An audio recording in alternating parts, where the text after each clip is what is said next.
Psalms, chapter 19, verses 1 through 8. You can find this on page 456 of your Pew Bibles. The heavens declare the glory of God, and the sky above proclaims his handiwork. Day to day pours out speech, and night to night reveals knowledge. There is no speech, nor are there words whose voice is not heard. Their voice goes out through all the earth, and their words to the end of the worlds. In them he has set a tent for the sun, which comes out like a bridegroom leaving his chamber, and like a strong man runs its course with joy. Its rising is from the end of the heavens, and its circuit to the end of them, and there is nothing hidden from its heat. The law of the Lord is perfect, reviving the soul. The testimony of the Lord is sure, making wise the simple. The precepts of the Lord are right, rejoicing the heart. The commandment of the Lord is pure, enlightening the eyes. This is the word of God. All right. It's nice to see so many of you guys, especially college students here. I love you guys. And we have some guests. Welcome. We are in a series. We just started a new series that we've called Hard Questions. And I hope you guys received one of these little, let me just say a little something about this series. We printed out a bunch of these for you. Maybe you might want to take a couple of these home, hand it to your friends. Or even better, throw it up on your, I don't know, I'm a total flunky when it comes to social media. I'm sure you guys are far better at me, but you could throw it up on whatever social media you are and let your friends know about this. Maybe there is one of these topics is of interest to them. And if you're here today and you consider yourselves, you're not sure if you believe in Jesus as the Son of God, as Savior and Lord, we love that you're here, and we hope that some of these questions are of interest to you. And if you're a Christian, and you'd say, well, I believe in Jesus, but I always had problems with you name an issue. So I'm not going to preach on all these. I'm doing the first two, and today we're going to do a big one. Does science disprove the Bible? Right? That's the question we're going to tackle today, and maybe. That's of interest to you, but maybe it's not. Maybe instead, some of these other ones. Next week, we're going to take a break because we'll be away at the retreat in Lake Tahoe. But the other pastors, we're going to take turns trying to answer some of these questions. And each of us said, hey, I want to do this one, I want to do that one. Is Jesus a real historical person? Maybe some of you are like, you heard, he's just a mythological figure. Not true. And we'll hear about that. Why does a good God allow evil? Big question. Why is there so much hypocrisy in the Christian church? Oh, that is a very common question, right? I'm glad I'm not doing that one, all right? Why does the Bible not include certain books about Jesus? All right, some of you maybe have had that question. Maybe you have friends who have that question, and you could let them know about that. I'm sure people have asked you these questions, and you're like, I don't know. But now you can say, hey, my church is going to try to tackle this, right? Why does God seem angry in the Old Testament, yet loving in the New Testament? How about that one? And then we're gonna close with some of the really hardest ones our society is wrestling with. Why is homosexuality a sin? And can Christians love gay people? And so I hope you're looking forward to some of these. And it'll be helpful to you in your faith or helpful to your friends and neighbors. So please tell them about them. And if you're listening to any of these, or if you're listening to this either by recording through our video or audio, I hope this will be of help to you, especially if you're a seeker and you really have honest questions. We invite those questions. We're not afraid of doubt. We're not afraid of skepticism. We are not afraid to put this out there to the world. That's what we believe about our faith. We don't have to hide. We don't have to force you to believe in something small, because what we believe is big and true and strong and foundational, and bring on any question. Okay, so that's the spirit of this series. And with that said, let's go into today's question. Does science disprove the Bible? So let me say it a little bit differently. Is the Bible incompatible with science? Or if one embraces science, doesn't one have to reject the Bible and Christianity or else commit intellectual suicide? That's a pretty strong way of putting it. I've literally heard people put it that way. Oh, in order to believe in this Bible stuff and Jesus stuff, don't you pretty much have to commit intellectual suicide, right? We already know, we've already learned all this stuff in science, and science is pretty much, it's pretty much made all this stuff irrelevant. That's what I'm tackling today, okay? In 3 parts, as you guys know I like to do. Part 1, science and the glory of God. We're going to take a quick look at this passage, and I have some really big things to say about science. Science and the glory of God. Part 2, naturalistic evolution versus reality. That's the big elephant in the room. That's really what we're wrestling with here. Where we're talking about naturalistic evolution. If you've grown up in public schools, as here in the United States, you have been taught naturalistic evolution since you were very, very young. And it is the reigning viewpoint of our society right up to some of our smartest people. And we're going to talk about that in part 2. Part 3, I'm going to close with a meditation on the gospel enlightening the eyes. Okay? The gospel enlightening the eyes. So let's go part 1, science and the glory of God. When you throw that passage up there, it says, this is what it says in Psalm 19. And, there's a number of passages I could have chosen to, you think, so it isn't like the Bible directly addresses the question of science. But what the Bible does do, it gives you a certain understanding about the natural world. That's what the Bible does do. It gives you a certain vision about where are we from, where did all this stuff comes from. And I chose this particular because it has a very interesting, and which is very relevant to the question of science. So this is how it's said in Psalm 19.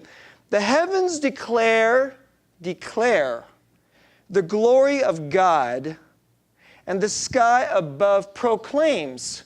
It says that the natural world, so the heavens, by the way, we're not talking about beyond this creation. We're not talking about heaven or hell. We're talking about the heavens in this Old Testament language we're talking about the universe. We're talking about the sky. We're talking about stars. We're talking about all the galaxies. The heavens, that's what it means. And so all of the universe, what does it declare? It actually declares God's glory.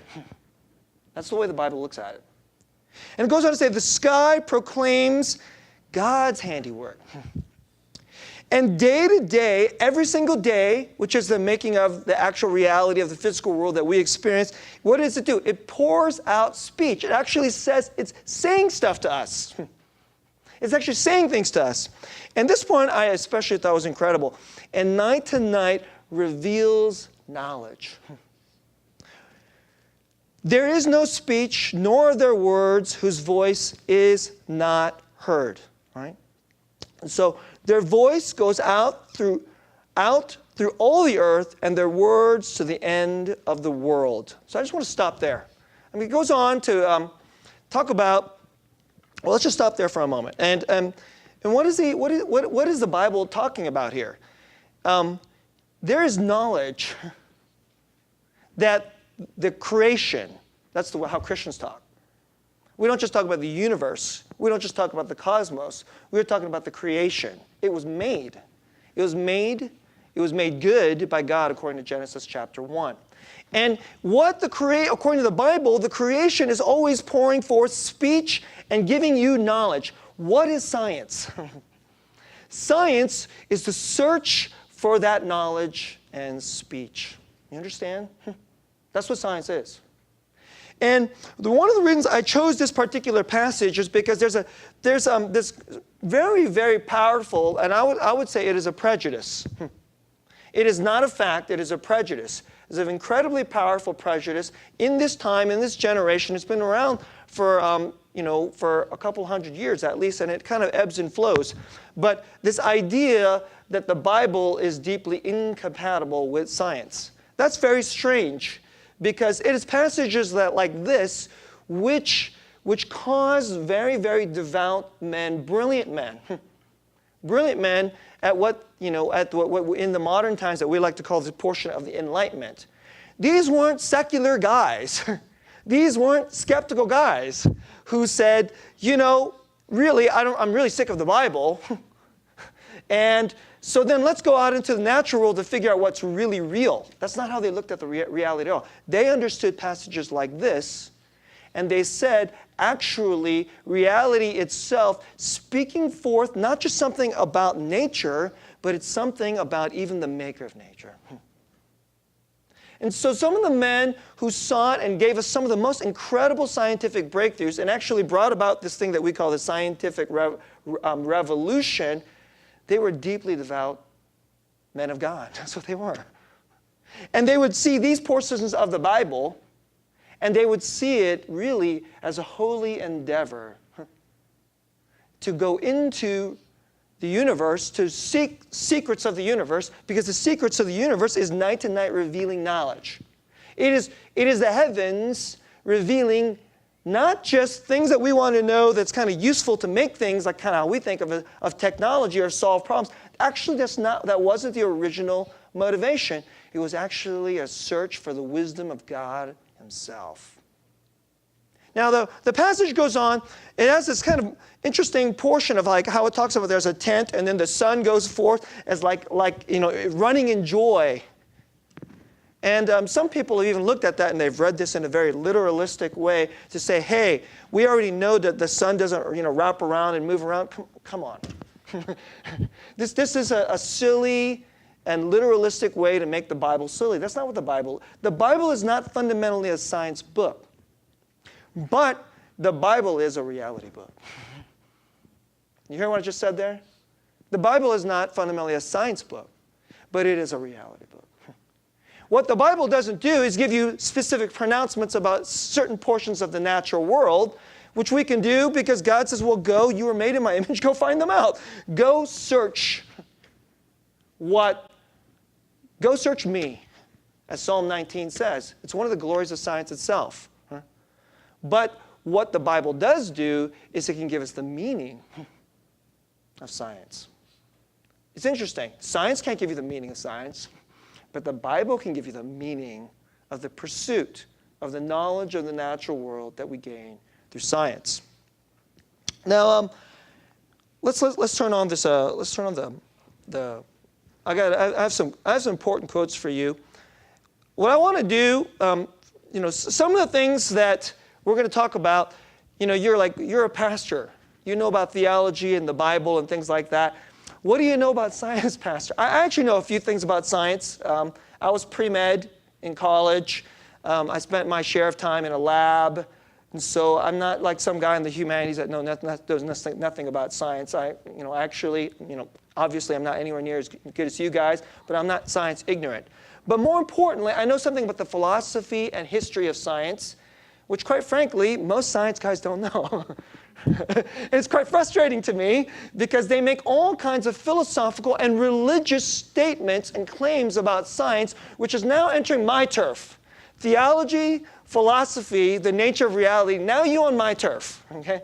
And something that I am somewhat of an expert on, right? I have doctoral level training on these, and I studied the really big boys on this. And so sometimes guys who really know their chemistry or their biochemistry or their physics, then they start making all these claims, and they think they're only making science claims. They're like, you're not making science claims. You're really making religious, theological, and philosophical claims. And they're bad ones. And so one of the things I want to just first of all, just give you some quotes about where did science come from? And so science, as everybody knows, arose in Europe. It arose in the West. What was the dominant religious worldview of the West? It was Christianity. It was like everybody was, well, there's a few Jews and maybe one or two atheists here and there, but for the most part, everybody claimed to be Christian. It was absolutely the dominant worldview. And that is not, and those who have studied the history of science and the philosophy of science have shown and argued that is not an accident. And it goes back to passages like Psalm 19. So let's see if I guess. All right. So let's start with Rodney Stark. Rodney Stark, brilliant professor of sociology, a long time at University of Washington. Now he's at Baylor. This is how he put it. Not only were science and religion compatible, they were inseparable. The rise of science was achieved by deeply religious Christian scholars. So I'm not just giving this to you. This is a man who has studied this, He's written like brilliant books on this. I'll give you another one. Because God is a rational being and the universe is his personal creation, it necessarily has a rational, lawful, stable structure. And here we go. It is awaiting increased human comprehension. You know what he's just telling you? Psalm 19. That's what he's telling you, right? This is the key to many intellectual undertakings. What does he mean by that? Look, if you need some magical, if you're like, we have no way of getting this because it is not rational, it is not lawful, it is not stable. If something doesn't have a stable, way that you can investigate it, the only way you can get into it is like through magic or something like that. That's the only way you can do it. And so if we're going to have some kind of like sustained intellectual undertaking, it requires that the universe be believed in as rational, lawful, and stable. And do you know that most of the worldviews of the world does not look at the world that way? This arose in Europe through the Bible. And one of those is, as Rodney Stark puts it, it is the rise of science. I want to give you another one. And this one is a little bit of a lengthy quote, but follow it. It's really terrific. And I'll just tell you exactly who. This is Peter Harrison. He was a longtime professor of science and religion. So this guy doesn't just know about science, he knows about science and its overlap with philosophy and religion. So he's an expert on the history of science. So here's how he put it. This is Peter Harrison. Could modern science have arisen outside the theological matrix of Western Christendom? He asked that question. Rodney Stark basically says no. He has a little bit more of a nuanced answer. He says, it is difficult to say. What can be said for certain is that it did arise in that environment. And that, here we go, theological ideas underpinned some of its central assumptions. You hearing what that's saying? You have to have a certain understanding of reality. You have to have a theological understanding of reality, then we can have science.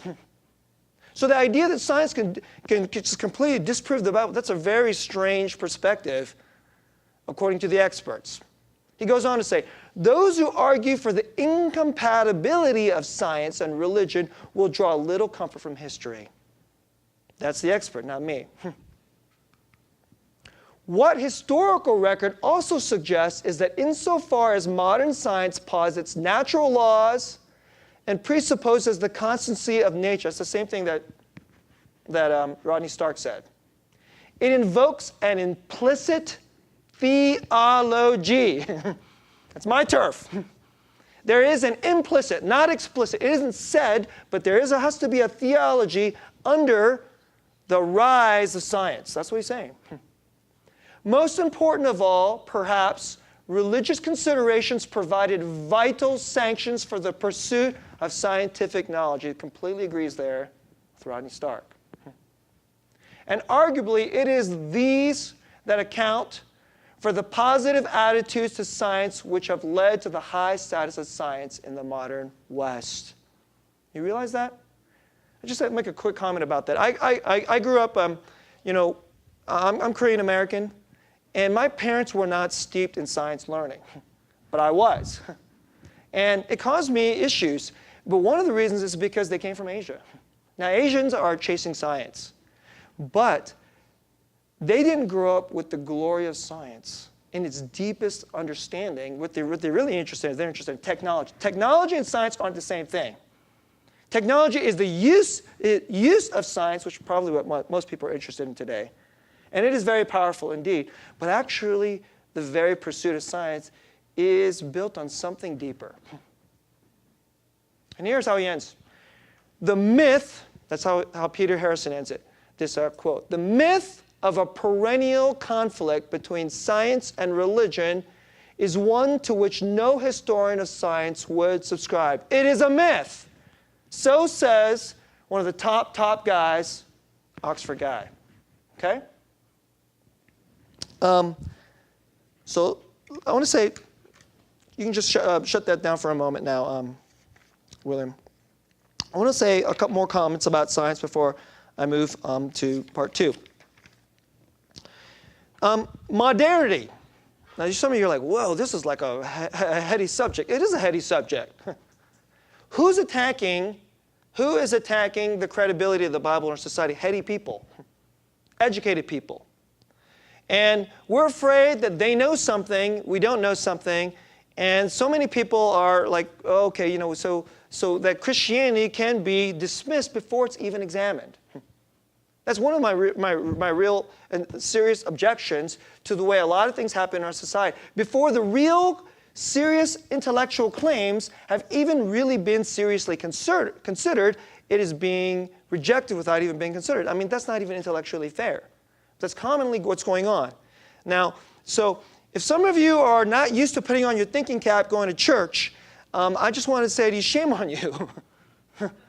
Shame on you. You want to show up at church and just like have a second grader's theology? You can't use a second grade theology in this society. You must put on your brain and engage the Bible with your brain because very, very powerful people are attacking it. So if you want to get to really know God, hello, God is not a stupid God for stupid people. He's everybody's God. For the least ignorant to the most brilliant. And so I'm not apologizing here for we need to have a bit of a heady sermon. And I'm sorry, it's a little bit harder than usual, but it's important. Okay? And so one of the things I want to say is modernity. And maybe you've heard this before. Modernity is typically seen to be built on 3 legs. One is science. Where do we get the truth? So some people think it's science. That's one. The second leg is how do we order our society? That's democracy. And the third leg is how do we get money? How do we make money? How do we become rich? That's capitalism. Those are the 3 legs of modernity. Every society in the world that haven't really quite wrestled with all 3 legs yet, guess what? Modernity is eating up their society. And they're having to adapt. It's forcing them to adapt. That's the difference between the West or even, countries that went from third world to first world like Japan or Korea in the last 50 years, literally. Last 50 to 80 years. So in the modern world, we think these are the only 3 things we need. We need science, democracy, capitalism. But what about things like this question? Why is this question of science and the Bible, or why is this such a hot button issue?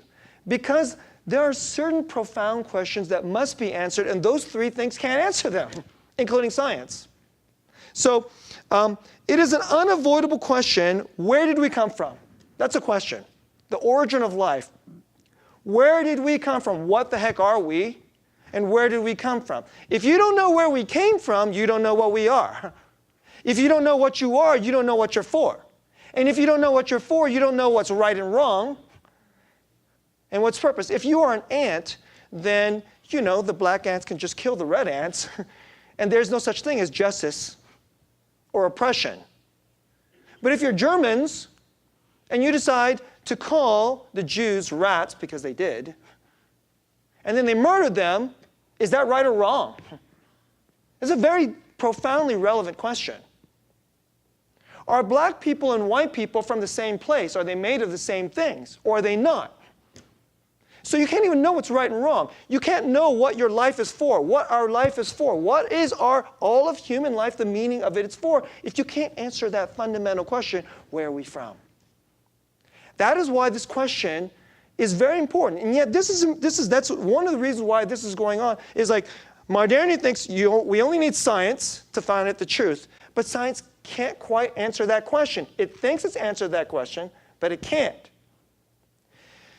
And it goes on. So there's the 3 legs, and if you ask me, you need a 4th one. You know what the 4th one is? You need, let's just put it this way, religion. Because you know what can answer the question of where we're from? Religion answers the question of where you're from. It is a religious question. And what do I mean by that? This issue of where are we from, it is an inherently religious question. And so I want to make an important statement about what is real science.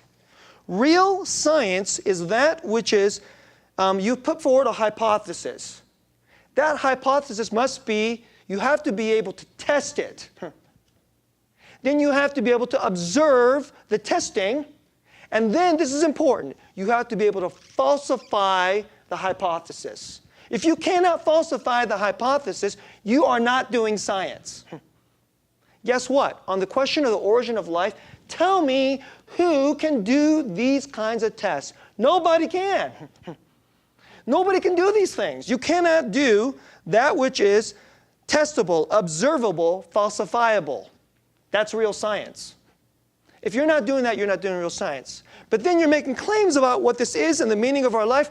Now you're doing religion. Like I told you, there's a lot of people, they're entering my turf.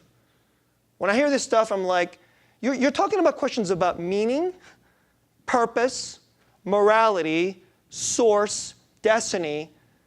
These are theology questions. These are religious questions.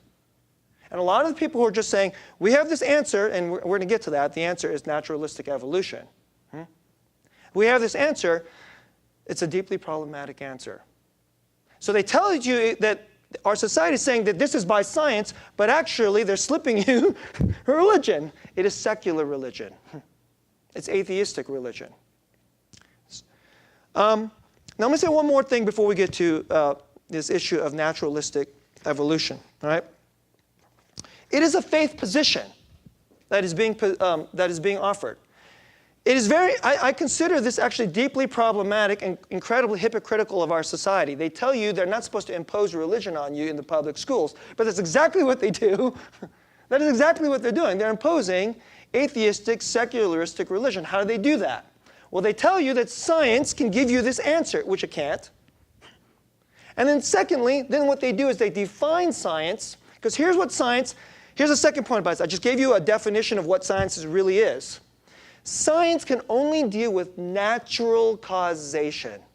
This in the natural world produces this. A produces B. We have this theory. A produces B. We can test it, observe it, and we have a control experiment. That part's very important, because the control is the portion that enables the falsification. And we're just talking about natural causation in the nature. So what has happened in our society? What's happened in our society is science has been a very powerful tool. We want science to be able to explain more and more things, because then we don't have to fight about our different religious worldviews, right? It's nice, but it's also wishful thinking. So then what's happened in our society is, well, science has been really great. Maybe all of reality is nature. All of reality is natural. And then since science can give us the answers in the natural world, science now gives us the truth of everything. Everything is natural. In other words, nature, not supernature. Super means above and beyond. I'm not talking about like Superman. I'm talking about super as in above and beyond.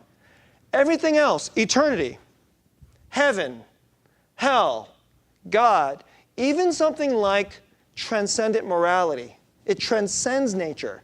That's super nature. Every human culture has always believed that we live in nature and supernature. That nature is shaped by supernature. That nature is shaped by something above and more and beyond. But science is incompetent in that world. Science can only deal with nature, not supernature. So what's happened in our society is then to go, well, science is really great. Maybe everything is nature. And then, now science can tell you everything. That's theology. That's religion. So it's really interesting. Science can only deal with the nature. Well, then let's just make everything nature. Is that real? I don't think that's real. I think there's actually a very serious question there. Maybe there's more than just nature. And every worldview, every serious worldview, it is a very, very super minority position that reality is only nature. So how can science give you, if science can only deal with nature, how can it tell you these? It can't. Okay? All right, that was a big part one. Let's go to part two. Let's go to part two. Naturalistic evolution versus reality. Okay, let's put this back up there. That's the big elephant in the room. Now, today I'm not going to address some theories. Some people believe in what they call theistic evolution, that evolution happened by God, right? that maybe evolution was the way God was the way, but it happened by God. That's not the theory. I'm not going to address that theory. Really, the real fight today is between God, or actually the latest fight is intelligent design. That when we look at nature, especially at this, even at the microscopic level, what we see is real evidence of design by a mind. So some are starting to argue that, and a lot of the people in the scientific establishment, they're very angry about that, but they don't realize it's because they put in naturalism. Naturalism means everything is nature. So that's the one I'm going to take issue with today, naturalistic evolution, and I'm going to bracket this question about theistic evolution. So let's go to this quote.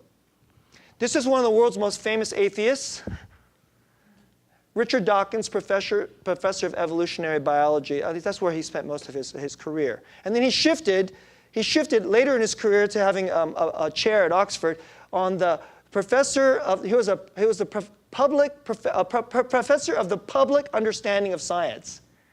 That's what he taught, the public understanding of science. And I was thinking, you mean the public misunderstanding of science? I was like, Richard Dawkins is a proponent of the public misunderstanding of science because he doesn't understand the difference between religion and science. But this is something he said. There's a documentary called Expelled, No Intelligence Allowed. It's exploring this question of intelligent design and in our origin questions. And he says this, I mean, like, you know, I'm not making this up. You can watch that documentary, and I just literally typed this off straight from the video because I have that DVD. And I strongly recommend that you watch that. Some of it's got a little bit of a jokey sense of humor, but it's an unbelievably serious subject.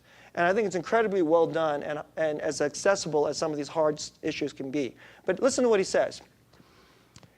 It is completely right to say that since the evidence for evolution is so absolutely totally overwhelming. That's what he thinks. Nobody who looks at it could possibly doubt that if they were sane and not stupid. This is the way he put it. So the only remaining possibility is that they are ignorant. And most people who don't believe in evolution are indeed ignorant. Richard Dawkins. Right? So I wanted to put that up there because the reason I wanted to share that because this is what a lot of people in our society believe. And is that real? Is that fair? And I think no. I do not think it's fair. And actually, in the documentary, the guy who's running the documentary is a guy named Ben Stein. Have you guys heard of Ben Stein? You know, he's kind of famous for this game show, Win Ben Stein's Money. But he's actually a really brilliant guy himself. And he kind of plays this guy who's like, you know, but with this deadpan sense of humor. But what he does is he goes throughout that document talking. He gives you that quote at the beginning of the documentary. And then he says, but wait a second. I talked to a bunch of guys, and they're not ignorant guys. I talked to some serious experts, and they do not agree with you, Richard Dawkins. And that's what the documentary is about. And so what I want to give you is some quotes. So I have issues, and so I want to give you some quotes, and then what I want to do in this next portion is then I'm going to offer you some quotes, and then I want to give you 3 reasons why I don't agree with Richard Dawkins. Because of the nature of reality itself, because I love science. Why? Because science does what Psalm 19 says. I think all Christians should love science. But science isn't more than God. So, there we go, let's go. Is the whole theory, there's a little question, a discussion that happens inside this documentary. And so Ben Stein says this, is the whole theory of evolution false or just certain parts of it? And this is what Jonathan Wells says. This guy has 2 PhDs, by the way. He's crazy. He has a PhD from Berkeley in molecular biology, and he's a PhD from Yale in religion. All right, pretty crazy guy. Here's how he put it. Evolution is a slippery word. I would say that minor changes within species happen, but Darwin didn't write a book called How Existing Species Change Over Time. Do you guys know that? He wrote a book called The Origin of Species. He purported to show how this same process, that is, natural selection, leads to new species. In fact, every species. That's the claim. And the evidence for that grand claim is, in my opinion, almost totally lacking. PhD in molecular biology from Berkeley. What happened? Oh, is that it? Oh, no.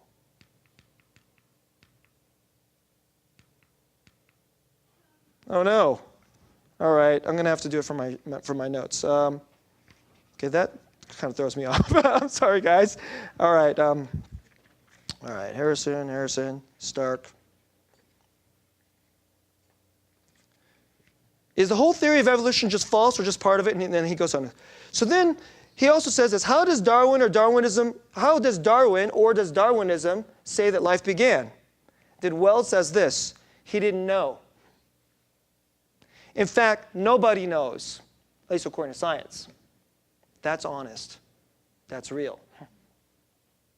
So Darwinism, strictly defined, starts after the origin of life and deals only with living things. Let's see. Okay, I guess we don't have the rest of it. All right, what I'm going to do next is, what I want to do, I gave that to you because I want to let you know there's a real fight. And it's actually, this fight is more hot than ever. I have friends who have gone very, very far in science. One of my friends, he's a Harvard grad. He did his undergraduate work deep in science, and then he did a bunch of work in theology and philosophy. He actually thinks sometime in the next couple generations, I mean, this is really astounding to me when he actually says, sometime in the next couple generations, this whole view of naturalistic evolution is going to fall apart. That's what he thinks.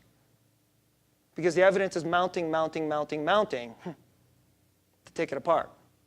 And it's all the counter evidence is just getting bigger and bigger and bigger.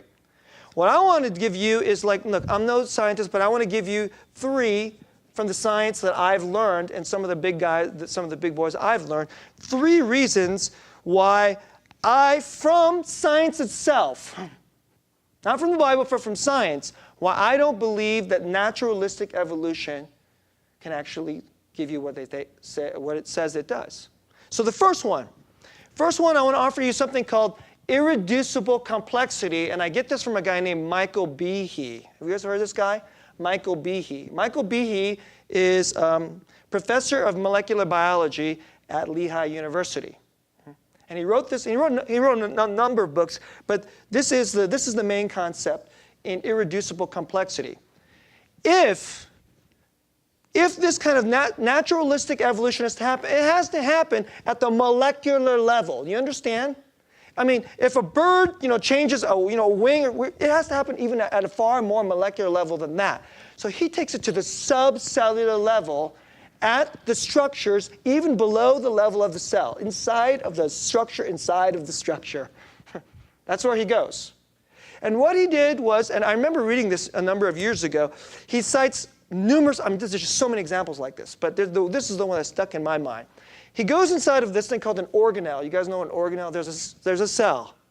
And then there's structures inside of a cell called an organelle, like a mitochondria is an organelle. And then there are biochemical molecular processes that are happening inside at the very, very, at the structures. So then when he looks at those actual structures, he sees things like this. Well, there's something that basically is a pump. This liquid has to go through this and come out on this other side. And when you actually look at it, you can actually see that it has to have this part, it has like all the parts of a pump. Actually, we know exactly how a pump works. And if any one of those pieces is missing, the whole thing doesn't work. And this actually, it gets even more difficult. So you have this thing that's a complex thing that we know is a pump. It's got like 4 or 5 parts. Every single of them must work in conjunction. And then this thing must work inside of an even more complex system, or the whole thing it all breaks down. So then he asks you this question, how could that pump have come about by chance? Undirected, unintelligent process by nature, that thing has to come up all at once. And then that thing has to operate inside the whole system. How could that possibly have happened by chance? The only way that that makes sense is like some kind of design, because it sure as heck looks crazy designed. And what naturalistic evolution says is everything has always gone from simpler to piece by piece by piece by piece. It has to evolve in that way. But then he gets this thing, that pump, he calls it irreducibly complex. But it has to happen all at once, and inside the system all at once. How could that possibly happen? It can't. If you ask me, I've never seen anyone answer this. I've never seen all the other people who absolutely believe, they think that they just dismiss this. I've never seen anyone answer that challenge. So if you're listening to this message, either in the room or on the video or on the podcast, I beg you, if you have an answer for Michael Behe's irreducibly complex challenge, I want to know it. Because I'm intellectually honest. If there's a real answer to that, I want to know it, but I've never seen it. So that's the first one, right? Let me give you a second one. The complexity of the cell. The complexity of the cell. Now here I'm going to take you through a discussion. This is also from the documentary. So Ben Stein has a discussion with a guy named David Berlinski. So they actually do two guys. This portion is David Berlinski, and here. Berlinski has a PhD in philosophy from Princeton, and also later postdoc in math and molecular biology from Columbia. So think, this guy has a philosophy PhD from Princeton. He did postdoc. You understand what postdoc means? That means he's more advanced than the PhDs. In molecular biology and math at Columbia, he's taught get this, he's taught philosophy, math, English. He's like deeply expert on sciences. He's taught at Stanford, Rutgers, City of New York, University of Paris. I mean, just the guy's resident. The dude is a genius. All right? David Berlinski. This is a discussion with David Berlinski. So, this is what Ben Stein says. Darwin wrote The Origin of Species, published in 1859. He had an idea of the cell being quite simple. Isn't that right? And then Berlinski goes, yeah, well, everybody did. Everybody thought that the cell was simple. If he thought of the cell as being a Buick, you guys know what a Buick is? Who knows what a Buick is? A Buick is a car, okay? That car company died. So I was like, oh, half my people won't know what a Buick is. So let me see. If he thought of the cell as being a Chevy, all right?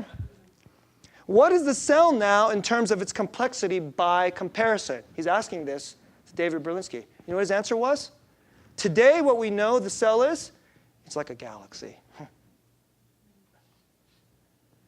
The evolution has to go from simple cells to more complex, but we know one cell is a galaxy, according to David Berlinski. That's going to evolve naturalistically without any directed intelligence or process? Come on. He asked another guy. If Darwin thought, so then he asked basically the same question to this other guy. This other guy he asked is Richard Sternberg. He's an evolutionary biologist, all right? This guy also has 2 PhDs. He has a PhD in biology and one in system science, Richard Sternberg. So he asked this question. If Darwin thought a cell was, say, a mud hut, what do we know that a cell is today? Richard Sternberg's answer is, it's more complicated than a Saturn V. You guys know what a Saturn V is? It's like a rocket ship. It's like one of the most complex pieces of engineering that's ever been done, ever by man. That's Richard Sternberg. So, first reason why I don't believe it, irreducible complexity, Michael Behe. Second, the unbelievable, the astounding complexity of just one cell. Just one cell. That's David Berlinski and Richard Sternberg. And the third one I want to offer you is, and I got this also from David Berlinski, DNA is not like code. DNA is code. DNA is code. DNA, so when I was younger, I remember reading an argument when I was really wrestling with this question. I was a teenager, and I was like, "What is this? Does evolution?" I really cared about this question because My faith was at stake here. And I remember reading an argument saying, well, for naturalistic evolution to happen, it's like throwing 1,000 monkeys in front of a computer, and then they're all going to bang away randomly, and then out of 1,000 monkeys, after billions of years, we'll get Hamlet. That's what it's going to take. So do you think 1,000 monkeys banging away randomly on a computer, on keyboard can type out Hamlet? But actually, that is easier than what it would take to get reality as we know it. Because you know what? Reality as we know it requires something more difficult than Hamlet. It requires a code. It requires a language. It requires a replicable language, and we already know what that is. It's DNA. It's DNA.